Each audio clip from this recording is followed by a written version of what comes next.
रिंगी गांव से जब हम ऊपर की तरफ चले तो हमें ये कच्चा रास्ता मिला है। हालांकि इस कच्चे रास्ते पे गाड़ियां आती हैं, लेकिन एक हद तक जाने के बाद आपको अपनी गाड़ी वहीं छोड़ देनी पड़ती है और उसके बाद कई किलोमीटर का रास्ता पैदल ही तय करना पड़ता है। बताया ये गया है कि जैसे ही ये कच्चा रास्ता ख़त्म होगा, वहाँ से फिर जंगल का रास्ता है और उसी जंगल के बीच में कहीं पे मौजूद हैं भविष्य के बद्री। दुर्गम हिमालय की खाक छानते घंटों गुजर चुके थे। युगों पहले बद्री विशाल पर जैसे दावे किए गए, साक्षात के सेकंड राउंड में उनकी टेस्टिंग का वक्त आ चुका था। मंजिल बेहद करीब थी, लेकिन दुर्गम वादियां मानो चुनौतियों की बिसात बिछाकर बैठी थी। हमारी गाड़ी नाले में जा फंसी थी। थोड़ी मुशक्कत के बाद बाधा का ये पड़ाव पार हो गया। इस वक्त हम मुख्य सड़क से तकरीबन 11.5 किलोमीटर पहाड़ी रास्ते से होते हुए उस जगह पहुंच चुके हैं जहां के बारे में हमें ये बताया गया कि ये वही जगह है जहां पे भविष्य बद्री भविष्य में दर्शन देंगे और इसकी शुरुआत भी हो चुकी है। एक पत्थर के ऊपर आकृति खुद ब खुद उभरने लगी है, क्योंकि पुराणों में ये लिखा है कि आने वाले उस वक्त में नर और नारायण पर्वत आपस में एक हो जाएंगे और बद्रीनाथ का रास्ता बंद हो जाएगा। तो उस वक्त बद्री विशाल अपने भक्तों को यहीं दर्शन देंगे। इस वक्त हम भविष्य बद्री में पहुंच चुके हैं और जंगल के रास्ते तकरीबन 500 मीटर आगे जाने के बाद वो जगह हमारे सामने साक्षात होगा जिसका आपको इंतजार है और जिसके लिए हम दिल्ली से चलते हुए यहां तक आए हैं। जिस पर्वत पर भविष्य के बद्री विशाल विराजमान थे, वहां गजब का सन्नाटा था। फिजाओं में अजीब सी बेचैनी थी। ऐसा आभास हो रहा था मानो युगों पहले की भविष्यवाणी अपने साकार होने का प्रमाण दे रही है। जंगल के रास्ते तकरीबन 500 मीटर आने के बाद हमें अब वो स्थान नजर आने लगा है जिसके बारे में कहा जाता है कि भविष्य में बद्री यहीं पे दर्शन देंगे। ठीक हमारे पीछे हमें वो जगह नजर आ रही है। आसपास के गांव वालों ने एक छोटा सा मंदिर बना रखा है। तो अब हमारी मंजिल बहुत ही करीब है। बने रहिए हमारे साथ, चलते हैं उस साक्षात से साक्षात्कार के लिए। वैसे यहाँ एक और अजीब किस्सा पता चला। उत्तराखंड के दुर्गम पहाड़ों के बाशिंदों ने अचंभों का ऐसा पिटारा खोला जिस पर यकीन करना आसान नहीं था।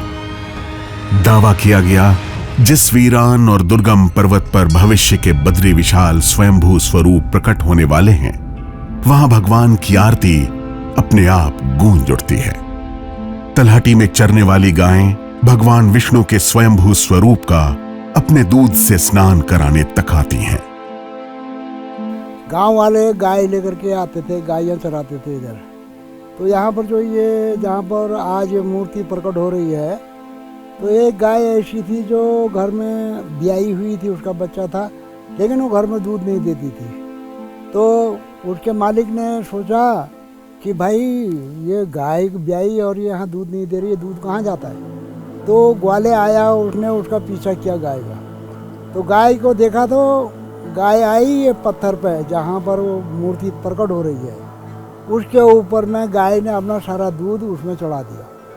तब इन ग्वालों ने देखा, ग्वालों ने सोचा अरे यहाँ पर तो कोई महाराज है, कोई भगवान प्रकट हो रहा है, इसलिए यहाँ पर जो है ये गाय यहाँ दूध चढ़ा रही है। और वैसे भी उस दिन से फिर वहाँ पर उन्होंने थोड़ा पत्थरों से घेर घार दिया उसको, और वहाँ पर उसकी पूजा, ग्वाले लोग उसकी पूजा करने लगे।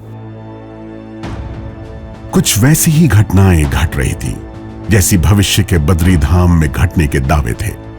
सवाल तो यह भी था कि कैसे भविष्य बद्री के मंदिर प्रांगण में खुद ब खुद घंटियां बजने लगती हैं और किस अलौकिक शक्ति से आरती होने लगती है। इन सवालों का जवाब भविष्य बद्री की चौखट पर ही मिल सकता था। कठिन दुर्गम पहाड़ी रास्तों को पार करते हुए इस वक्त हम अपनी पूरी टीम के साथ पहुंच चुके हैं भारत और तिब्बत की सीमा के बिल्कुल करीब, उस जगह पे जिसकी हमें तलाश थी। जी हाँ, इस वक्त हम भविष्य बद्री के प्रांगण में मौजूद हैं। यही वो स्थान है जहां भविष्य में बद्री विशाल अपने भक्तों को दर्शन देंगे। भविष्य के बद्री आंखों के सामने थे। ये धाम सामान्य मंदिरों जैसा था, लेकिन कुछ ऐसा था जो अचंभित कर रहा था। जैसे मंदिर में विराट शिला पर उभरा भगवान का अक्स, पहाड़ पर प्रकट हो रही प्रतिमा जो बद्री विशाल की कार्बन कॉपी जैसी लग रही थी। यहां हर वो सबूत, हर वो तस्वीर दिखाई दे रही थी जिसकी कल्पना युगों पहले ऋषि वेद व्यास ने स्कंद पुराणों में की थी। तो क्या ये भविष्य के वही बद्री थे जिनकी कल्पना पुराणों में की गई थी? अगर थे तो कैसे और क्यों? जहन में ऐसे कई सवालों का अंबार था। तभी कुछ ऐसे और दावे किए गए जो पुराणों पर आधारित थे। तो पूजा करने लगे। तो वैसे भी जब यहाँ ये बद्रीनाथ बना और ये भविष्य बद्री नीचे गांव में मंदिर बना हुआ है, उसमें शंकराचार्य जी ने, आदि गुरु शंकराचार्य जी हमारे, उन्होंने देखा होगा कि भविष्य बद्री कहाँ प्रकट होगा, तो उन्होंने गांव में मंदिर बना दिया नीचे। लेकिन भविष्य बद्री भगवान 2 किलोमीटर ऊपर यहाँ जंगल में यहाँ पर प्रकट हो रखे हैं। तो इसका इतिहास है कि जोशी मठ में नरसिंह भगवान की हाथ की कलाई घिसते घिसते बारीक एक सुई के नुक के बराबर रह गई। जिस दिन वो टूट जाएगी उस दिन नर नारायण पर्वत दोनों बंद हो जाएंगे, बद्रीनाथ सदा के लिए बंद हो जाएगा और बद्रीनाथ भविष्य बद्री में आकर के प्रकट हो जाएंगे और भविष्य बद्री में उनकी पूजा दर्शन उनका यहाँ होगा। भविष्य के बद्री की महिमा जितनी चौंका रही थी, उतने ही अचंभों का अंबार यहां के जर्रे जर्रे में भी था। जहां भविष्य के बद्री के प्रकट होने का दावा है, उससे चंद कदमों के फासले पर विशालकाय चट्टान पर ऐसा अक्स दिखा जो और हैरान करता है। कहते हैं कि यह अक्स इस चट्टान पर ठीक वैसे ही अपने आप उभरा है जैसे भविष्य के बद्री। मानने वाले तो इसे बाबा भैरव से जोड़ते हैं। यहाँ पर बगल में फिर भैरवनाथ भी प्रकट है। यहाँ पर आपने देखा, यहाँ देखा होगा आपने। तो ये तो भगवान की लीला है, ये होना ही है, इसलिए ये है भविष्य बद्री। भविष्य के बद्री जिस पहाड़ पर विराजमान है, वहां दूर दूर तक कोई इंसान ढूंढे नहीं मिलता। ग्वाले और चरवाहे ही यहां वो कथाएं सुनाते हैं जो पुराणों में कहीं सुनी गई। वैसे भविष्य के बद्री रहस्यों के उस भव सागर जैसे थे जिसमें गोता लगाकर हकीकत और अफसाने की महीन रेखा को मिटाना था। क्या मजबूरी है मेरी, बताइए।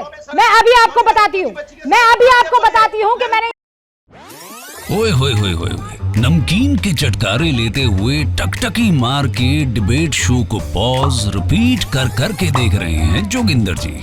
इनकी तरह आप भी देखें अपनी फेवरेट डिबेट्स को रिपीट कर और डाउनलोड कीजिए एबीपी लाइव ऐप अपने स्मार्ट टीवी पर।